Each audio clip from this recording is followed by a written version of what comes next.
Okay, so welcome everyone to our inaugural Spring 2023 uh, Brown Bag webinar hosted by the CIES Study Abroad and International Student SIG.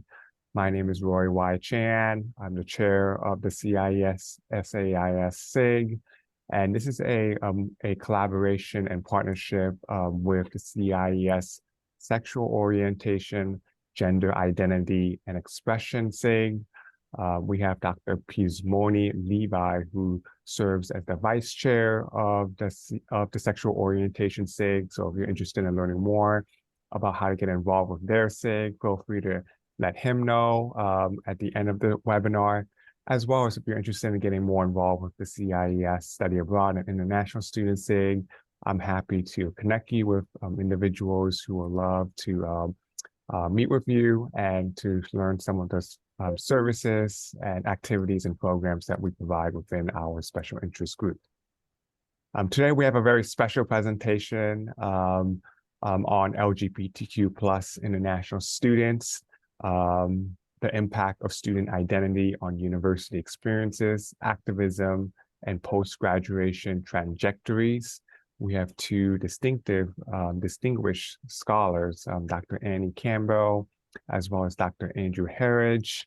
I'm going to just read their bio, and then we'll go right to the presentation.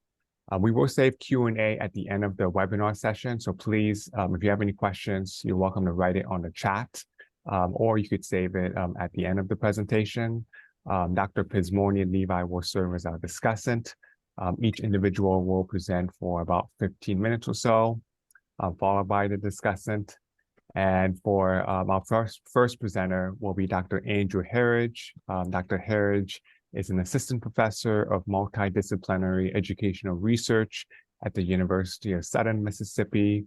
He obtained his BA in psychology and English from Florida State University and his MEd in College Student Affairs Administration from the University of West Florida.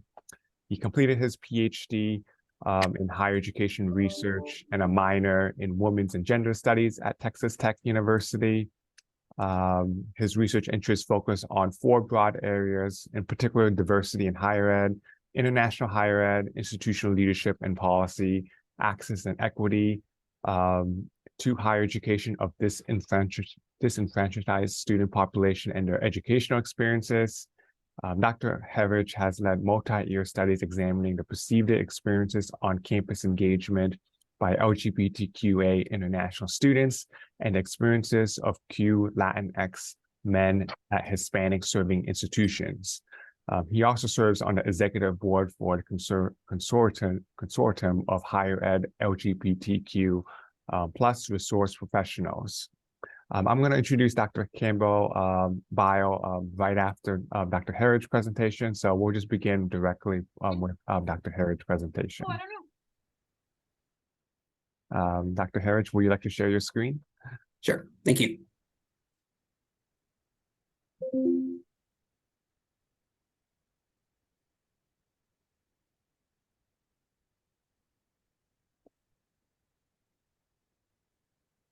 Are you able to see my screen? Yes, we're able to see the screen. Great. So again, thank you. And I look forward to presenting. Just to provide a little bit of an overview of the two presentations. International students can often be perceived as a monolithic group on university campuses. While the transition of international students to the United States can be challenging, students who identify as LGBTQ+ may face increased challenges. LGBTQ international students can be viewed singularly as international students with their sexual orientations and other intersectional identities going unrecognized or being erased. Moreover, higher education scholars and practitioners often do not designate or perhaps exclude international students in studies and programming for domestic LGBTQ+ students. As a result, queer international students may not feel like they belong in the group, and they risk being double marginalized while participating in international education. Within these two presentations, there's many similarities within the topics being focused on LGBTQI international students. Each presentation delves into a more specific aspect of the student experience. The first presentation focuses on LGBTQI international students who are currently enrolled at universities in the United States and looks at the use of activism. And the second presentation looks at the changes in student identities and communities while abroad, their transitions after graduation, and those complex decisions around new identities and returning home. And so my presentation specifically is looking at LGBTQI international student activism. And as was mentioned, my name is Dr. Andrew Herridge, and I'm an assistant professor at the University of Southern Mississippi. And first, I want to respectfully acknowledge the Mississippi Band of the Choctaw Nation, who once occupied the land now considered Mississippi. And I also want to mention the research team that was involved with the overall study that this presentation is stemming from. So in addition to myself, Michelle Leong, a Ph.D. student at Louisiana Tech, and Dr. Hugo Garcia, an associate professor at Texas Tech University. So higher education has a long history of on and off campus student activism. For students from historically marginalized populations, attending post-secondary institutions creates the conditions to engage in activism to address inequity issues. Not only are institutions a place of activism, but they are also international and recruit students from regions all over the world. Indeed, while there was a dip due to the conditions created by COVID-19, the number of international students is on the rise. And you can see the numbers on the screen that during the 2018-2019 academic year, there were about 1,095,000 international students studying in the United States. And this number dropped to its lowest during the 2020-2021 academic year to around 914,000 international students. And from the latest numbers that we have in 2021, we can see that this number is starting to increase up to 948,000 international students. So the transition of international students to the United States has shown to be challenging, but students who identify as a member of the LGBTQI community may face increased challenges. LGBTQI international students face a unique experience studying in the United States due to the potential for discrimination and political hostility aimed at multiple identities. Following the election of Donald Trump as president of the United States was viewed as an unwelcoming place by international students. Additionally, tweets from Trump resulted in a drop in the number of international students interested in attending universities within the United States. Following the travel ban directed at predominantly Muslim countries, the number of students interested in studying in the United States dropped from about 25% in 2015 to 15% in 2019. However, despite these challenges, there was an increase in the resistance movement from LGBTQ youth in activism activity that aims to tear down that systemic hegemonic ideology. However, the stakes are higher for international students in the United States, as their student visas can be revoked if they are arrested when participating in protests or other activities in which domestic students are not subjected to this. Therefore, LGBTQI international students in the US have to take extra precautions in participating in activities of activism to avoid jeopardizing their legal status within the country. Additionally, international students oftentimes come from countries where homosexuality is illegal or not accepted. According to the Human Rights Campaign, in 2023, homosexuality was criminalized in 68 countries and punishable by death in 9 countries. With the circumstances mentioned, activism can look different for LGBTQI international students in the US compared to the conventional ways of activism that we often think of.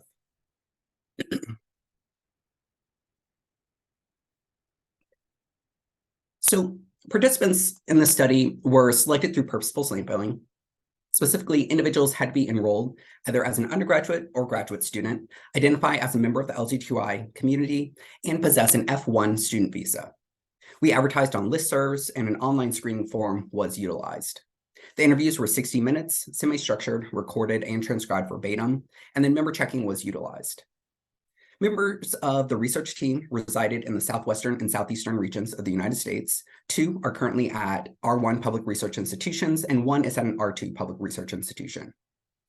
1 identifies as queer and a cisgender man who is a US citizen and who studied abroad as a secondary and post-secondary student. The second is a cisgender man who identifies as both binational and bicultural due to his upbringing in both the United States and Mexico. And then the third is a Malaysian international student working on her doctoral degree in psychology. And so here you can see the participant demographics in the table. Each participant was assigned a pseudonym, and all the names are listed alphabetically.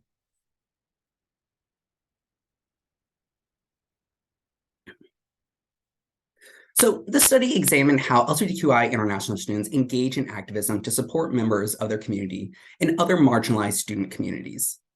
One of the participants in the study, Anika, expressed that she's uncomfortable and avoids holding hands in public with a friend of the same gender.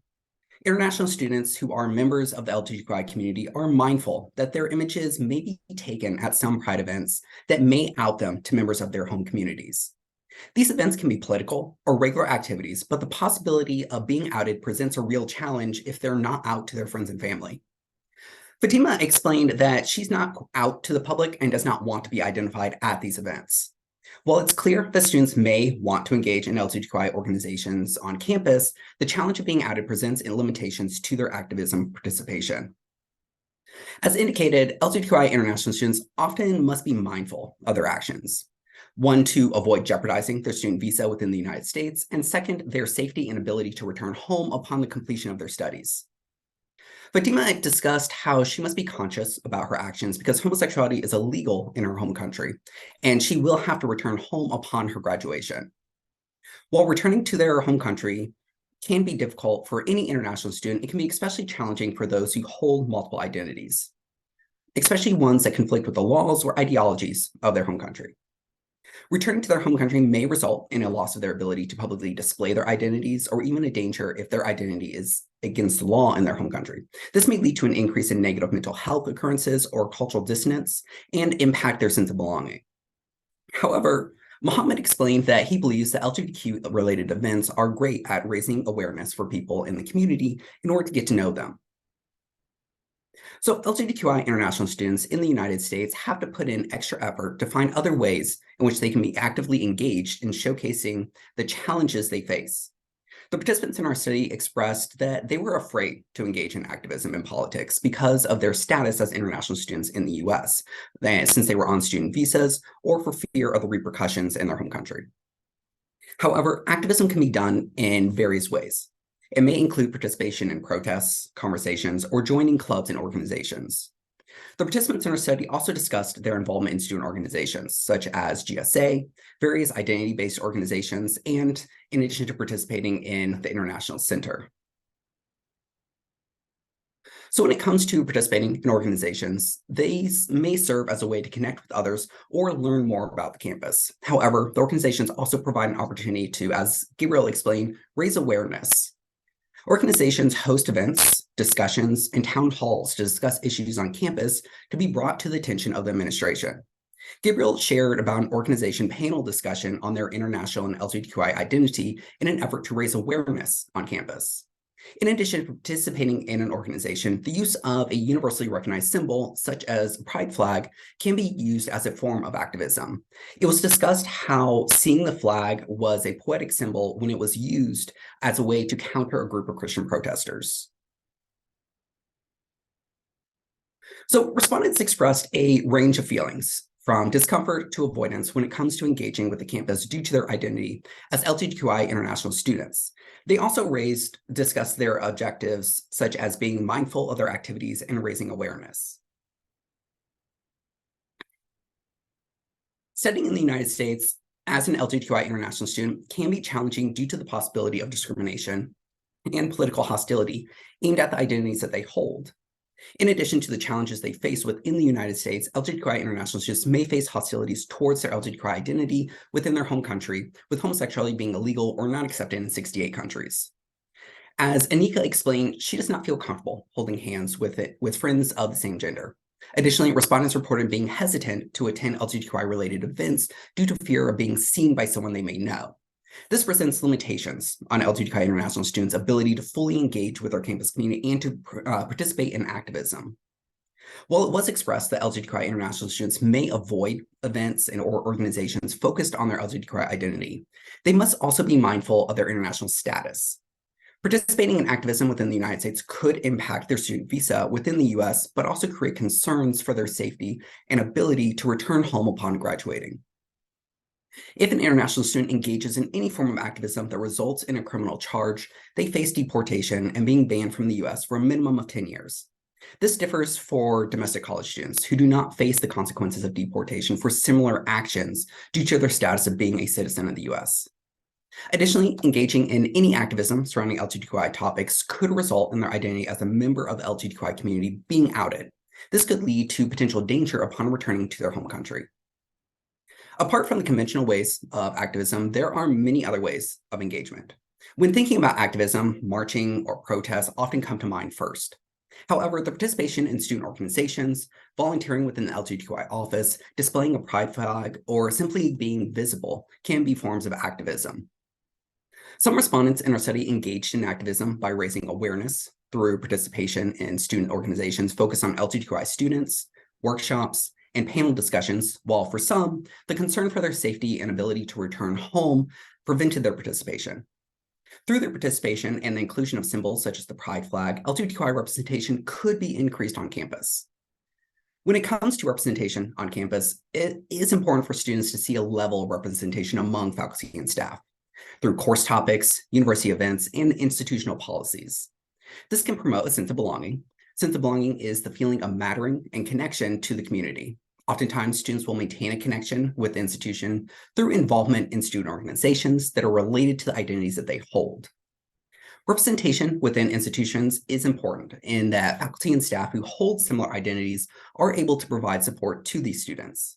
However, while representation may exist, there may be a cognizant decision by individuals to not publicly display their sexuality, since sexuality is an identity that may not be publicly identifiable. As such, this can lead to the perception of the lack of representation. Through creating an inclusive and welcoming environment at institutions, faculty and staff and students may feel more comfortable disclosing their sexuality and providing support to students.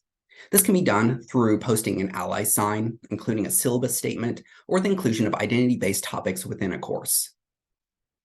So a few recommendations to include. First, student organizations need to serve international students by working closely with LGBTQI student services and resource centers. This includes creating programs and events that are all-inclusive to avoid outing any member who identifies as LGBTQI.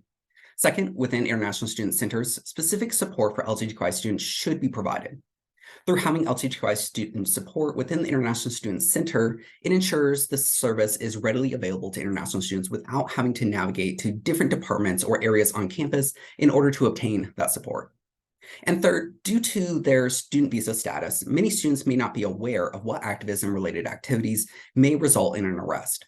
Students may be put in jeopardy of losing their student visa or being deported, and this results in their degree not being able to be completed. Bringing in immigration attorneys as consultants or to host workshops on the laws and regulations international students must follow would aid international students in ensuring that they remain in compliance with their student visa while also being able to engage in forms of activism. Fourth, it is important for institutions and international student centers to remain cognizant of the differences between immigration issues versus concerns for safety among LGBTQI international students. As expressed by respondents, there was a significant concern that being outed could result in issues and safety concerns when returning to their home country. As such, it's important to remain aware when developing events and programs in a manner that will protect these students. And so thank you for allowing me to do this presentation. I especially want to thank CIES and the Study Abroad and International Students SIG and the Sexual Orientation, Gender Identity, and Expression SIG for putting this together, putting this panel together.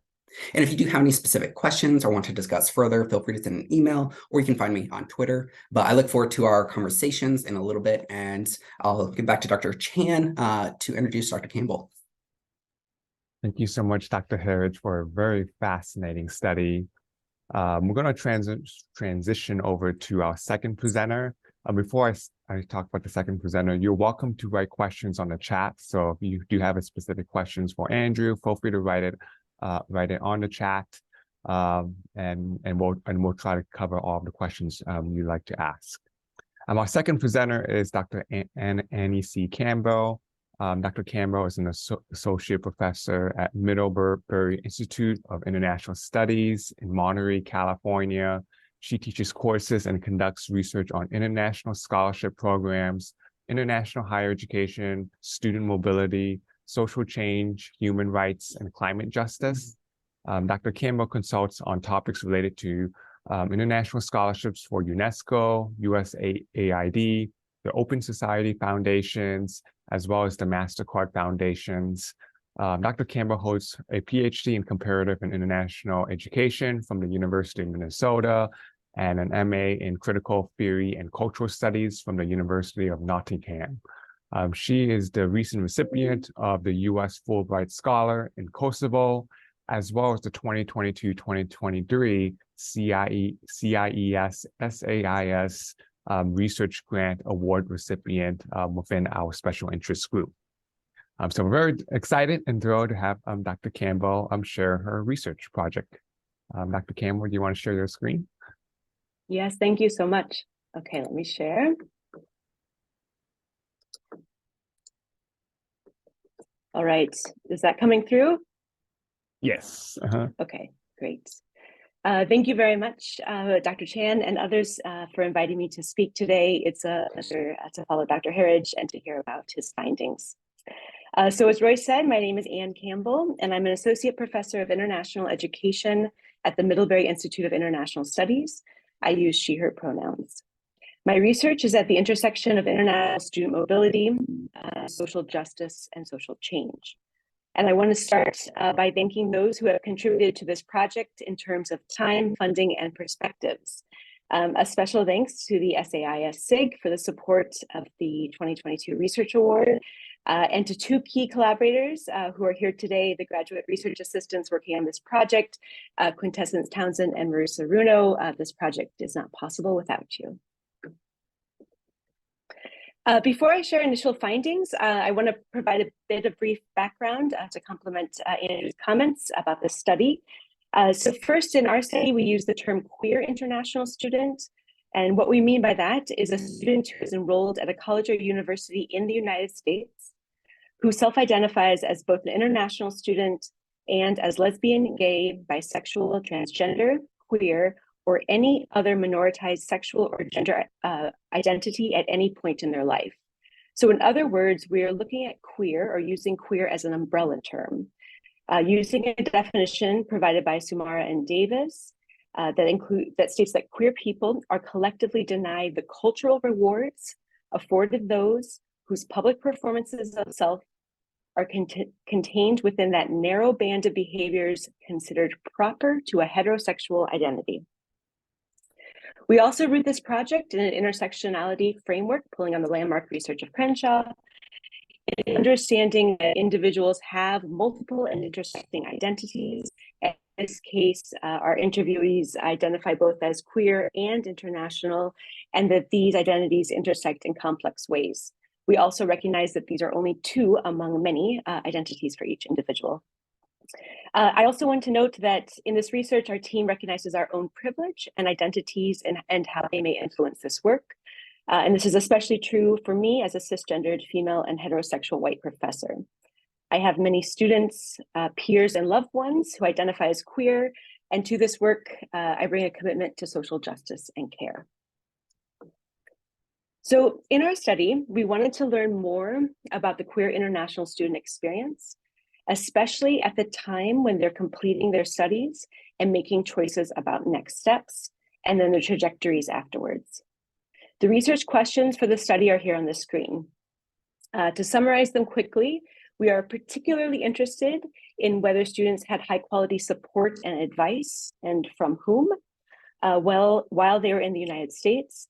And we're also interested in how their student visas influenced their choice after graduation. We are also curious to know where the students went next after graduating from a US institution, including whether they chose to or were obliged to return home, whether they stayed in the US or went to a third country. Continuing to provide a bit more information about the study, we are inviting student interviewees who are from the orange shaded countries on this map. These are 23 countries in total, and you might wonder why these 23 countries. So how we got here is we started with a list of 35 countries which send the most students to the United States. We use the same data set that Andrew referenced, which is the Open Doors data provided by the Institute for International Education and funded by the US Department of State. We pulled from the 2019 pre-COVID data set, and then we took that list of 35 countries and compared it with the ILGA World's state-sponsored homophobia list. We removed any countries where same-sex behavior or gender identity received broad protection, and that's their term, from their governments. So our assumption here is that the countries without broad protections are likely to have various forms of bias and discrimination for LGBTQ plus individuals in terms of employment, social inclusion, access to healthcare services and adoption, and other gender normative government provided supports. Now, we understand that there's considerable diversity within and among these countries. Perhaps unsurprisingly, all of our interviewees who live in their home countries are now living in major cities in those countries. And all of this to be said, our team has followed Middlebury's Institutional Review Board guidance, and we follow a very specific set of ethics principles in recruiting participants, protecting their identities, and managing the interviewees' data closely. More information about these procedures can be found on the project website, which I'll share with you soon. So for today's presentation, I want to highlight that I'm pulling emerging findings from only 8 interviews, and these interviewees come from 5 countries originally. And as these are the ones that we are ready to analyze at this point in our research, other interviews are ongoing. This is a small sample size, and so at this point, we're not claiming that these findings are generalizable. The selection of today's themes are really for this presentation to align well with the panel topic and the presumed interests of those in the audience. So on this slide, I include the project website as promised there at the bottom, and the website is QISmobilityproject.org, where you can learn more about our research. Also on the screen, I include a list of the criteria of those individuals who participated in our study. And we are still recruiting participants, so please feel free to reach out if you'd like to learn more. Therefore, I'd like to go over the 3 emerging or preliminary themes that I'll speak about today. First, we see that queer international students follow migration, both to the US, but within the US and then following US study. Second, they receive considerable pressure to pass as cisgender and heterosexual students instead of presenting as queer. And then third, we looked at activism, and this includes their calls for additional support and connection. So I'll take each one of these themes in turn, explain a bit more about what we mean by these, and then offer a quote that was given by one of the interview participants, and quotes have been lightly edited for clarity and length. Sorry. Okay. Migration within and following US study. So this first theme points to a finding, or an emerging finding, that queer international students go beyond the simplistic notion of travel to the US university campus and then return home. Instead, our interviewees often relocate within the United States, especially to larger or coastal cities. And then when or if they depart the US, they often continue to be mobile, moving every few years. So a few related points. First, many interviewees spoke about investigating their US host institution closely for its LGBTQ plus policies and programming, as well as examining the state's laws and culture. They wanted to attend a university in an urban area where they could be out, feel safe, and have a queer community and a chance at dating. States' reputations played a significant role in where they looked for institutions. Moreover, for those who didn't feel like they had a queer community in their institution, they were on the lookout to transfer to larger metropolitan areas in search of community. After graduation, they also looked for queer community when considering where to apply for jobs, both domestically and internationally, and often chose employers and cities based on LGBTQ plus rights, reputation, and office culture.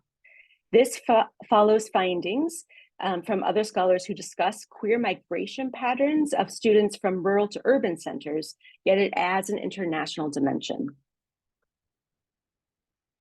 And to bring this theme to life a bit, I want to share a quote from interviewee 8, who is originally from Thailand. The interviewee, who uses he, him pronouns, started their studies in a small liberal arts school in a rural place, and then moved to an East Coast city. And I'll read the quote. In the US, I could immediately be out, and it was like a non-issue. And I was expecting a vibrant queer community. but I guess the community can only be so big when you have a small college. So that was kind of one of the reasons I had to transfer to a bigger city. I think I was very depressed my freshman year, and so I just wanted to be somewhere where I could feel happy and more welcomed, somewhere I could date. And I guess this was the first time really noticing that I was a gay Asian man in, an overwhelmingly white space.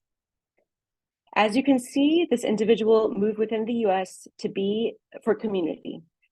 They also spoke about their expectations on both campuses and how the self-identification process, both as an international and a queer student in American higher education, evolved. The second theme that is emerging from our research is pressure on queer international students to pass for cisgendered and for heterosexual. The term colloquially used is cishet in some circles, and although it can be perceived as a derogatory term, here I'm using it as a positive shorthand for those individuals who are cisgender, or those who identify with the gender that they were assigned at birth, and heterosexual, or those who choose romantic partners of the opposite sex. The main point here is that our interviewees speak frequently about how their family, friends, and others know and respect that they are queer, but they continue to receive pressure from family, peers, faculty, and the diaspora community to fit into the cishet norms of society. So taking it a bit further, there has been previous research that shows that queer international students often went to more liberal environments where they came to terms with their sexual and gender identities while abroad, and they would come out while overseas and explore these identities. And in some cases, they would go back into the closet when they went home. We are not finding this pattern in our research. It might be that the individuals who participate in the study are more comfortable in their sexual and gender identities, and most that we've interviewed are quite proud of their queerness. Instead, interviewees speak more about how they want to or wanted to present their gender and sexuality, both while in the United States and then following their US studies. On the whole, they note that they learned a great deal about diversity within the LGBTQ plus community while in the United States. They compared this with a seemingly one-dimensional sense of being queer at home, which often aligned with characteristics such as being loud or being flamboyant. One interviewee from Thailand noted that they were nerdy gay and that this profile didn't exist in their country, so others didn't believe them when they shared their sexual orientation. And as part of this, individuals were often getting pressured to pass as cishet students while in the US, and this meant to reconsider their identities, to not share those identities, to change or subdue behaviors, and to not associate with other queer individuals. Other interviewees talked about using code switching behavior, which included hiding information from parents or diaspora members, and sometimes misleading them about whether they were in a relationship, with whom, and how they were spending their time. Importantly, parents and peers were especially concerned that if others knew about the student's queer identity, that it would influence their chance to attain quality employment upon their return home, or that it would bring unwanted attention to the family. Perhaps unsurprisingly, once the interviewee reached financial independence, they were less concerned with monitoring their queer identity. So this quote shows this pressure from others about how to reconsider one's sexual identity as cishet. The interviewee, who uses she, her pronouns, is originally from China, and she describes one conversation here in this excerpt. I also came out to my previous supervisor in China. She wanted the best for me, and she talked about different possibilities with me. She tried to be a big sister and said, "You're queer. You are interested in both men and women. You can actually switch to men, so you could have an easy life. I have male gay friends who got married with women, and they make things work, like looking good in the documents back home, but not actually pursuing a genuine relationship." So those were the responses she offered me. Examples like this conversation lead queer international students to reconsider when and how they come out to individuals from their home country, how they code switch between cishet and queer identities, and how they monitor their behavior among different groups, both while in the US and while abroad. The third and final point is around queer international students' role in activism. While we did not set up our study to focus on activism, there are several important studies, Andrew's research included, that show that queer international students are activists in multiple ways during and following their overseas experience. In our research, interviewees were both public and private advocates, depending on the political climate in their country. And they did this by providing support or advising younger queer students and workers, educating cishet workplace colleagues, and joining advocacy groups if they lived in countries where they felt safe doing this. This builds on previous work by Wang and others about international students changing opinions of those back home through sexual remittances. And as Andrew noted, this is not the same type of activism that is often considered in a US context. However, most of our interviewees noted that they were impressed with the US Pride initiatives and the United States' long history in fighting for LGBTQ+ rights. One theme that was common was that most queer international students wish they had more on-campus support, including in terms of culturally relevant mental health support and advice on how to come out to people from their home cultures. Several noted that diaspora or faith communities were their harshest critics. Finally, participants noted that when joining either queer or international activities on campus, one part of their identity was often erased when joining these groups. Several noted that domestic LGBTQ+ programming wasn't useful or relevant to them. So this quote is by a South Korean former international student who uses she, her pronouns, and she speaks to a possible solution for incoming queer South Koreans to better prepare themselves for the United States. She said, "I went to several events at the LGBTQ+ Center. However, it was so much about domestic topics. They were not really aware about what's happening around the world, and my own experience is very different from theirs. And in my South Korean diaspora community, I had a hard time to feel totally at ease and comfortable with them, especially around the queer identity. So if future queer international students can find someone like me, talk to the person who has actually been through the process and ask questions. It would be better for them than to go to these groups. I want them to kind of explore and think about different scenarios." This brings to light the idea that navigating the services and communities, both on campus and in the diaspora, can be challenging for queer international students. I will leave you with 3 considerations of these findings. First, for those of you who are scholars of international students or work with international students, it is worth noting that our traditional conceptions of student exchange, going abroad and then returning home, are limited when understanding queer international students. Many remain or return to the United States. Our interviewees are almost all quite mobile and are very aware of the LGBTQ rights and cultures in these places where they live. And I offer that queer migration literature can help us to better understand these forms of student mobility. Second, for SOGIE scholars, both Andrew's research and this research bring to light the pressures that are on queer international students, especially from those countries which repress LGBT rights.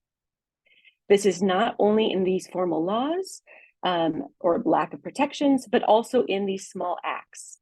And leaving one's country does not mean distance from the diaspora. Understanding that queer international students are a complex subset of queer students in higher education can shape future research. We also need to advocate for more creative ways to collect data about this population. And third, for those who work at higher education institutions, queer international students are sometimes referred to as a group that is double marginalized or is hiding in plain sight on university campuses. Because we do not have accurate data about this population, it may be that they're easier to ignore. However, universities can do more to be inclusive, as Andrew was saying, of queer individuals in international student services and of international students in queer student services. Where there are larger groups of queer international students, it is possible to organize programming for this group directly. And two campuses which have these efforts, among others, are the University of Minnesota and San Jose State University. But where there are not services available, queer international students still exist. Cross-campus networks may be a good way to provide support. Here are the references. And I just want to close by saying thank you to the two SIGs that are co-hosting. It's a real pleasure to be here. And I'll turn it back over to you, Roy. Thank you so much, Dr. Campbell, for very fascinating research on queer international students. Again, if you have any questions or comments, please leave it on the chat and we'll try to get to those. We're going to transition over to the discussant, Dr. Oren Pizmony-Levy. He is an associate professor of international and comparative education at Teachers College, Columbia University, as well as the vice chair for the CIES Sexual Orientation, Gender Identity and Expression Special Interest Group.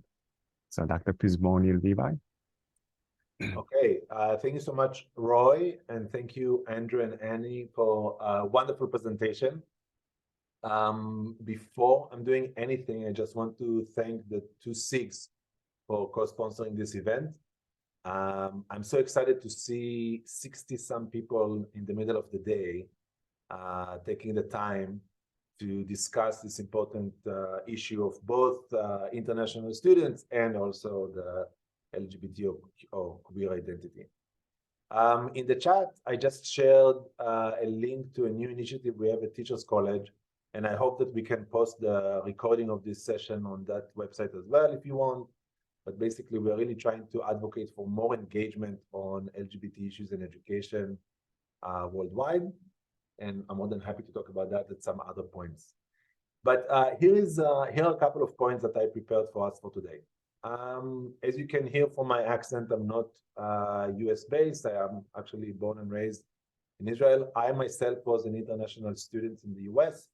And some of the comments I'm going to share with you today are coming from this positionality. I'm recognizing that, and I'm also recognizing that most of my research is quantitative with large samples. So forgive me if I'm making any wrong assumptions on research based on my own practice. I'm excited about today's session because for many years at CIES, together with my colleagues, Joe Koski, who is on the call, and Naomi Morland and others, we've been really trying to advocate for more LGBT research at CIES. Most of the work that we saw so far really focused on the K-12 school systems, based on what I'm doing, Joe and Naomi. And both speakers today really pushed us to the next level. Okay, what's happening at the higher education level, especially on the intersection with the international students. So I'm really excited about the opportunity to see this scholarship moving forward. Together, the two speakers offered at least 4 contributions that I would like us to highlight before I'm going to more specific comments. One is that people manage their social identities. We bring social identities to different organizations, different contexts, and then we need to manage them. Sometimes we need to hide them, sometimes we feel like we can celebrate them. And I think that social process is very interesting. And I encourage the authors or the speakers of today to really engage with the literature on social identities. I believe you are making a contribution to that scholarship. It seems like I'm not an expert on student affairs or higher education literature, but it seems like you are making a contribution to that literature by looking at hidden identities. Many times when we talk about diversity, we talk about identities that are visible, people can see. If it's race, if it's ability, disability, accents, etc. Here we're talking about identities that could be hidden, okay, because of the decision to hide them, or something that we don't even think about, and you're putting that at the front for us to really consider them when we develop the literature and the practice on student affairs. The third contribution you're making is to the literature on social movements theory, where for many years we've been discussing the difference between low-risk activism, signing a petition, versus high-risk activism. And I think, Andrew, in your talk, you are very clear about what's the legal consequences of taking part of some level of activism that make it high risk. So I hope that you can think about how you can contribute more in your work when you publish it to that concept of high risk activism. And I think Annie made a very interesting point about the social or public good implications of higher education. So kids come to the US, young people come to the US, they study here, they get a degree, but they don't only do that. They also take with them some ideas from the host country, in the case of the US, to their home country, and that's contributing to civil society, advocacy, activism, social change. It's very similar to other research that we've been doing on Teach for America, where students come to the US, get the idea of Teach for America is a cool thing. I have a lot of critique of that. And then they take it back to their country and establish Teach for China, Teach for Thailand, Teach for Denmark, etc. So I think there is something really, really cool here on the implications of higher education to the countries of origin, especially through the lens of queerness or LGBT. Couple of quick comments, Roy. I hope I have time. I'll take a couple of more minutes. To Andrew. Andrew, you were talking a lot about in the beginning on how we need to avoid this monolith approach to international students. However, I think it's also important to recognize that even within the LGBTQ community, that's also not a monolith. So it's very different when students come from progressive countries to a regressive context within the US. So imagine a student coming from Tel Aviv in Israel to contexts like Tennessee in the US or Oklahoma, okay, or Mississippi, versus a student coming from a progressive context in Tel Aviv again to San Francisco. The move, the experience is going to be very different. The same is for people that come from regressive context to progressive. So people coming from the 72 countries where being LGBT is illegal, so to speak, coming to the US, that will be a very, very different experience. And I think we need to pay attention to that. You talk, Andrew, about activism. I wasn't clear how you define activism. Is holding hands a form of activism? I think that the literature will argue against it. So we need to have a clear idea what is activism here. And I think it's important to recognize that being queer and international is not only a problem or a deficit, it's also a resource. Being queer in many places open up opportunities that other people don't have, okay? Some close-knit networks with resources. I think that there is a way to frame it also as a positive thing. Going back to Anne Campbell, I really appreciate the way you define queer people. You provided us with a definition that I never read before, and it's really cool. I would love to read more about that. I appreciate the positionality that both of you did and the consideration. I think what Annie is showing us is that coming out in general in the US might be difficult, and then there is the additional layer of the diasporic community that might serve as another barrier for coming out. And I think it's coming out really nicely in your talk, and I would love to see more about that. And you mentioned a little bit, and I think there is room to engage more with the idea of what it means to be gay or LGBTQ is different in the US than it is in Europe or in other countries. And I wonder that maybe there is another barrier within the LGBT community on how gay or LGBT people from abroad can express an authentic identity of being gay according to their country of origin norms. You also touched a little bit of activism, and I think the same comment I had before about what does it mean to be active will be important. And I'm going to finish with celebrating what you two are doing in helping us to think about broader issues. So one, it's time for the literature within international comparative education to pay more attention to LGBTQ and SOGIE issues, not only as a separate case, but really to mainstream it into our discussion. this should be in every intro class on international comparative education. There is no reason not to have it there. You also raised some interesting questions about whether queer identities shape the way people engage with study abroad. I think it came in the second presentation that that's how people make a decision to which institutions to go, which kind of transfer to pursue, maybe even which kind of degree to pursue. So it's a different new category that can help us to understand academic careers. And I agree with both of you that we have to push and advocate for more data collection on this topic. It is embarrassing that we don't have any information internationally on this. And this is true not only to higher education, but also to the large international large-scale assessments that are just being overlooked, that just overlooking this topic. If it's PISA or TIMSS or any other large-scale assessment, it's time for us to pay attention. It's like any other category that we have. So thank you so much for the opportunity to engage with this. This was just a wonderful session. Thank you so much. Thank you so much, Dr. Pizmony-Levy. I definitely agree about data collection and more information for queer international students. So we're going to transition over to the questions. We do have a question on the chat for Andrew from Kenan. Kenan asked about the use of the acronym LGBT without ever actually accounting for the transgender. And looking at your demographic chart, I couldn't help but notice the apparent absence of T. So the question is, were there self-identified trans participants involved in your research?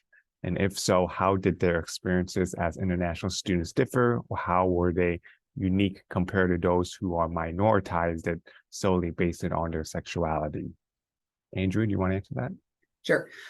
So first, about the use of LGBTQI within the title, we have been going back and forth. We tried to just stick with LGB since that was our main population, but then push back from reviewers and editors that no, you have to include it even if your participants don't. So that's kind of why we have included it, just to appease reviewers. But I do agree that that is problematic in itself.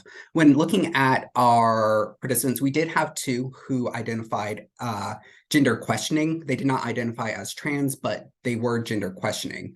And so they didn't really go into how that specific experience impacted them within the US. They did talk about how within their home country, they would be sent to therapy, essentially saying you have to pick and this has to align. But being in the US, they talked about how they could essentially express themselves, but then they did have that fear about going back home. What will that mean? But I agree, and something that we can delve a little bit further in our paper and literature. Awesome. Thank you, Andrew. I believe those are all the questions on the chat. So we're going to open it up to the Zoom for everyone who is attending right now. If you want to unmute yourself, you're welcome to ask a question.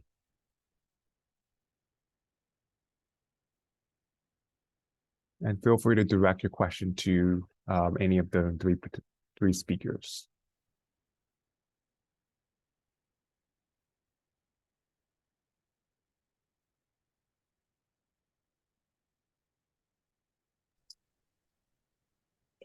Can I jump in with one comment in response to Oren's comments? I think Oren's point about choosing majors as an LGBT student looking at attending university in the United States, I think that is a finding that is also emerging from our work. It is linked very directly, at least from what I can tell, with the OPT. So this idea of optional practical training, as I'm sure many in the audience know, if you are in a STEM field or if your degree is classified as a STEM degree, you have a 3-year OPT, whereas if it's in another field, it's a 1-year OPT. And so we did have interviewees who changed majors to a STEM field once that became clear, so that they could take advantage of that 3-year OPT and then have a better chance at finding a long-term employment in the US. So there does seem to be awareness of that as a route to stay longer in the US. Yeah, that's a very insightful comment. And Andrew, do you want to comment on Oren's discussing comments? Yeah, I just wanted to comment on what you're saying about activism, how it's defined. You're correct in the sense that the literature is rather specific on what kind of is defined as activism. And when we went into it, we kind of had that same idea of this is what the forms of activism are. That's kind of what we were expecting. However, we found that when we were discussing with participants, that's not how they defined it. And so they kind of had this entirely different idea, and it kind of stemmed from, well, living in Iran, I can't hold hands with somebody in public. So when I come here, I can, but that's how they kind of define their forms of activism. So it was different from what we were expecting to find and what the literature says. So I think definitely delving in a little bit more and further, defining how we define activism within the paper is definitely needed. But in some cases, challenging that literature that is not necessarily the same across the world on how everybody would engage in activism. Yeah, definitely. Thanks, Andrew. We do have one question in the chat. I want to make sure we get to this before we conclude. From Caden, do you know if any other countries collect similar research for their international students? I'm an American PhD student studying in the UK and interested if other countries are collecting this data and setting direction for doing so. Annie, do you want to comment on that? I can start, and Andrew, please feel free to jump in. And sorry, Roy, I just hit send right as you were reading the question that I realized I was answering. So in short, from my read of the literature and the data that I can see, Canada seems to be leading in this space. I don't know if they have the data publicly available that answers your question, but I'm happy to be in touch and look with you, and my email is there. I don't know, Andrew, if you have other insights. Thank you.